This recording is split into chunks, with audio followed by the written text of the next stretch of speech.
everyone, welcome to our Q&A session on rig stacking. I'm Tom Irwin, the Sales and Marketing Director for Dron and Dickson. Dron and Dickson are specialist engineering and wholesalers. We work in the oil and gas sector amongst many other industrial areas and situated in 4 branches throughout the UK and in Abu Dhabi. When it comes to corrosion management and asset prevention, for the best, and we found Zerust is by far the world leader in terms of preservation products and solutions. So it was only natural that we partner with these guys. Given the current volatility in the oil and gas sector, engaging demand and inquiries from our clients, I thought it would make sense that we have a discussion with Phil Lowe, the European and Middle East Business Development Manager for Zerust Oil Gas. See if he can shed some light on what's available to protect valuable key assets, such as drilling units during idleness. Hi Phil, how are you doing? Hey Tom, firstly, good to see you keeping safe and well. So, thank you for the invitation along to today's session. Obviously a very important topic given the enormous volatility in the oil and gas sector. And of course, this is going to bring uncertain times for us all for the foreseeable future. So, from my side, I aim to address typical rig stacking scenarios during these potential layup periods and what options of preservation asset owners can employ. A short bio of myself, so I'm Phil Lowe, I'm the European Middle East Business Development Manager for Zerust Oil and Gas. I have been in the oil and gas sector for approximately 24 years, working predominantly on fabric maintenance campaigns, both on and offshore. I feel this is key as it's given me a great understanding of A, the corrosion issues faced on a daily basis, and then B, what Zerust's extensive portfolio can do to address those issues. Now, a quick intro into the world of Zerust Oil and Gas. So, Zerust Oil and Gas is a division of Northern Technologies, or NTIC. NTIC is the world's largest provider of volatile corrosion inhibitors. It's publicly listed on the American NASDAQ. Our anti-corrosion products are obviously sold under the Zerust brand, or banner if you like. We're quite a substantial company with approximately between 60 and 70 distributors and joint ventures located globally. Some of our larger clients include the likes of Chevron, BP, Exxon, Enbridge, Seadrill, Ensco, Valaris, Aker, and so on. So quite an extensive portfolio of clients. NTIC are headquartered in Minnesota in the USA, and our oil and gas division is located in Beechwood, Ohio. Fantastic. Great. Thanks for the overview. So, moving on to the Q&A session, without doubt, these are unprecedented times with COVID-19, the oil price wars, low demand, oversupply. It's a bit of a challenging environment that we're faced with. So what steps can drillers particularly take to protect their assets during this kind of period then, Phil? Yeah, great question, Tom. And I'm sure it's one that's been considered the world over by the global fleet owners. The likelihood is rig and well owners will have been waiting to see how the market is going to develop in terms of the oil price. However, as we all witnessed, this dropped never seen before, minus $36 a barrel price. And if we focus in the UK offshore sector, prices need to be between about $40 to $44 a barrel just to break even. That, compiled with a complete shortage of global ASTs, or above ground storage tanks, it leaves little option but to postpone drilling until more favourable market conditions. I actually also read an article this week that under the Trump administration, they're considering paying the well owners to keep oil in the well. And it's just another example of highlighting the sheer lack of global storage. With so many potential idle assets, which is actually estimated to be half of the global fleet, we're talking here 400 or 500 assets. The main thing to consider is how to protect the assets for today to ensure they remain in a state of readiness for tomorrow. In likelihood, that protection will come in a form of stack, be it cold, warm, or smart. But with this in mind, I did notice that you've now brought out to the market a rig stacking brochure, and does that cover all these stacking points? And can you explain to those who are of the uninitiated that might not know the difference between cold, warm, and smart stacking? So let me start with cold stacking. Cold stack is where the rig is towed or driven to a quayside, or what's known as a stack location. It's essentially completely shut down and abandoned. And good preservation techniques must be at the forefront of the client's mind. If we consider these assets will be into the many hundreds of millions of dollars worth, they really do need protected, preserved from day one. If I can elaborate and give you an example, we go on vacation, we park our car at the airport, we come back after 2-3 weeks, and you can already see signs of corrosion attack. The handbrake, the brakes, the brake calipers, etc. So it needs preserved. A cold stack does pose higher upfront costs for things like a robust rig preservation program, but exponentially reduces ongoing costs, as essentially there is little to no running cost, except for example some mooring or function testing. With a cold stack asset, it may need a HVAC system installed on a temporary basis, run from the quayside to protect the accommodation from mold and bacteria, etc. Whilst the main HVAC system is shut down. Now moving on to warm stacking. So warm stacking in theory is where the rig is maintained almost as if it were on full contract. So all machinery systems are operating, they're regularly checked, and the rigs have a reduced but adequate crew on board. Warm stacking and strategies are normally deployed only if the rig in the short to medium term future is likely to secure a contract, as the daily cost to operate during warm stack periods is anywhere between $40,000 to $60,000 per day for fuel, maintenance, crew, etc. So as you can imagine, Tom, at this day rate, the cost for keeping a warm stack asset, even for a 6-month period, is significant to any company. So now on to smart stacking. So smart stacking is storing rigs side by side. Even if some of them will need a longer journey to the final stack location, it makes better commercial sense to locate multiple assets side by side. So for an example, an owner could have one unit working in the Norwegian sector, one working in the Gulf of Mexico. Saudi Arabia, for example, is chosen as the stacking location, so it's just about bringing them all into the one location. This then gives the operator a unique position where his multiple assets stored side by side. He can have one crew that essentially operates and maintains the multiple assets. And I think a nice part is he can then have a combination of warm and cold stacks in the one location, ready to go back to work. So an operator must consider all of the above scenarios in the future horizon of their order books prior to making the final stacking strategy which to deploy. Difficult decisions to make, yeah? Sure. Yeah.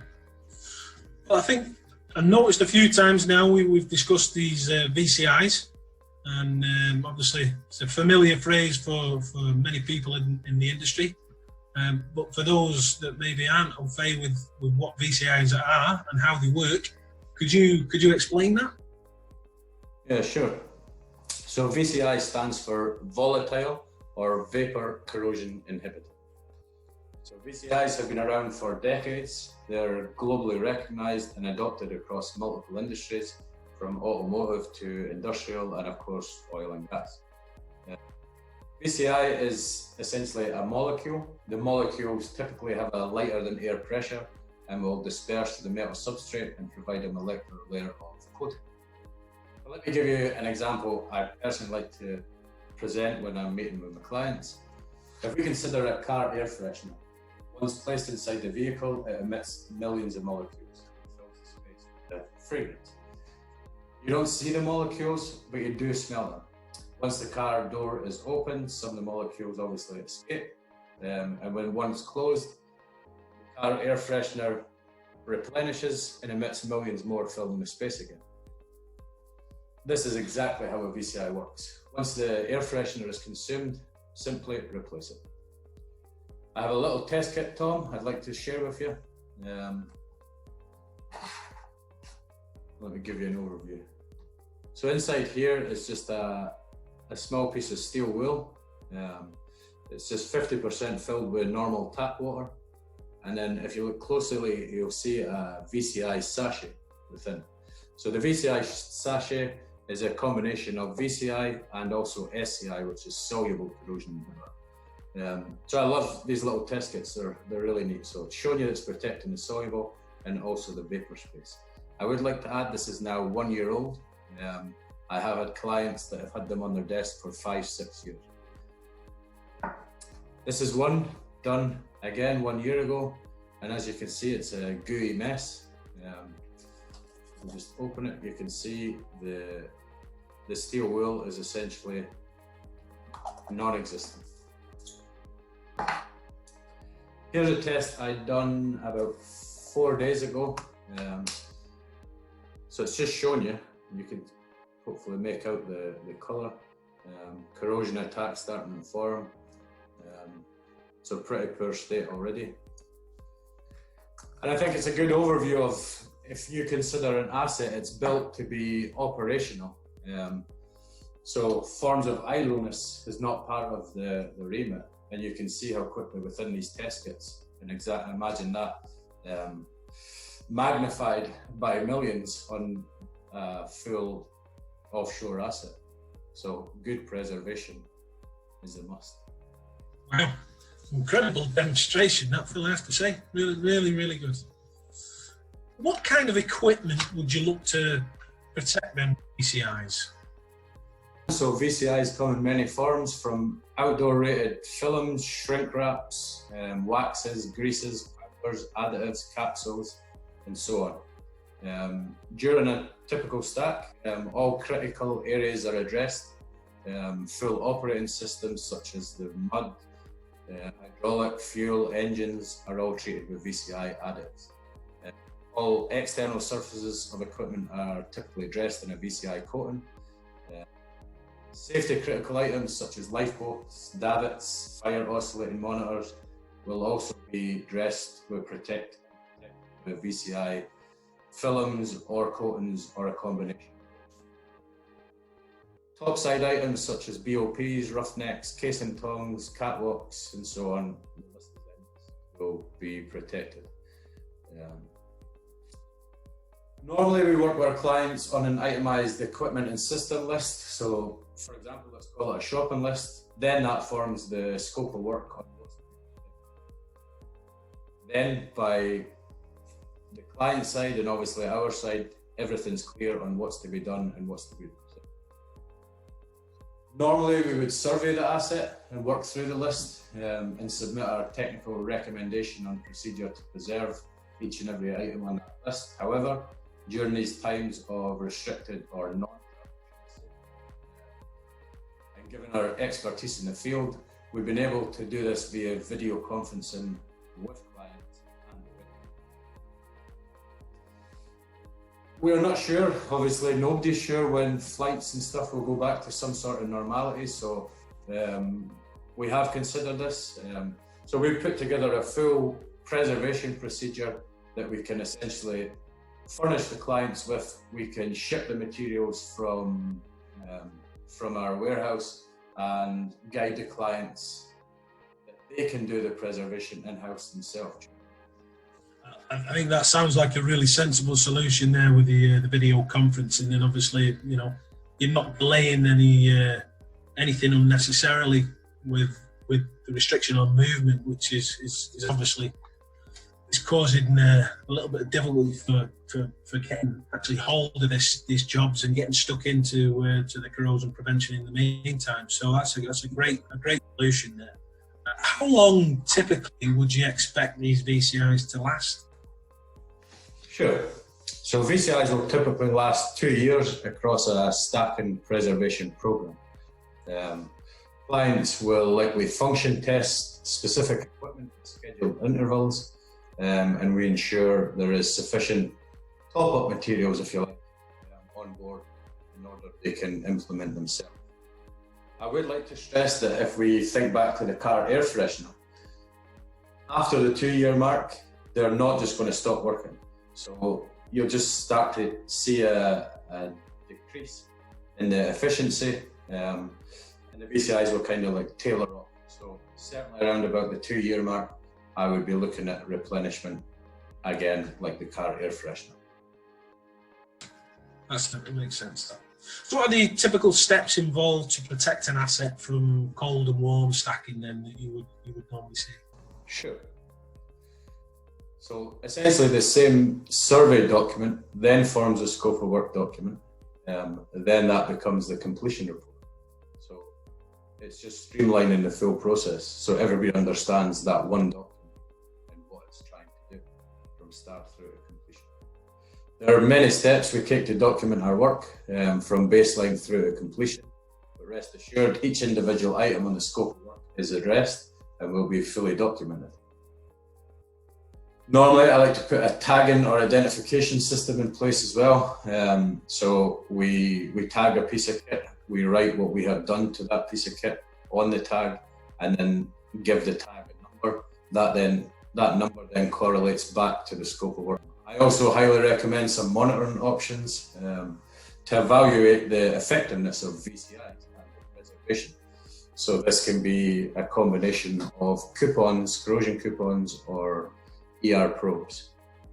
And then finally, prior to demobbing, a thorough walkover all equipment will be undertaken by the Zerust project manager. We ask the OIM or client rep to just kind of walk through everything that's been done on the scope of work document and agree and sign off that it's been protected to the highest standard. Does sound like a very robust way of ensuring compliance, that, Phil. So what happens if an asset's completely shut down? I mean, is there really a possibility of mold and bacteria and corrosion getting in areas such as accommodation or temperature-controlled stores, places like that? Yeah, I mean, as I mentioned previously, if an asset's completely cold stacked, the HVAC system is then closed down. So, of course, there is the possibility of bacteria, mold, dampness setting into the accommodation unit, and then, of course, corrosion attacking any items stored in the temperature-controlled storage. But we do have an option to protect this accommodation unit, as I mentioned previously, via a customised HVAC system, temporary, if you like, ran from the quayside to control the atmosphere within the accommodation. As you're aware, this is an area where Dron and Dickson can assist and implement the full system. Of all these VCIs and the VCI-based products are installed, are there any health and safety or environmental issues that we would have to consider? Yeah, fabulous question, Tom, and I'm glad you brought it up because it's one I get asked almost on a daily basis. So for us, Zerust, it's a matter of great importance, especially for offshore assets, and obviously you've then got marine life. As with any chemical, there are always HSE concerns, but our primary VCI products have very safe ingredients. They've been used for decades with clients like Toyota, BMW, Ford, GM, Caterpillar.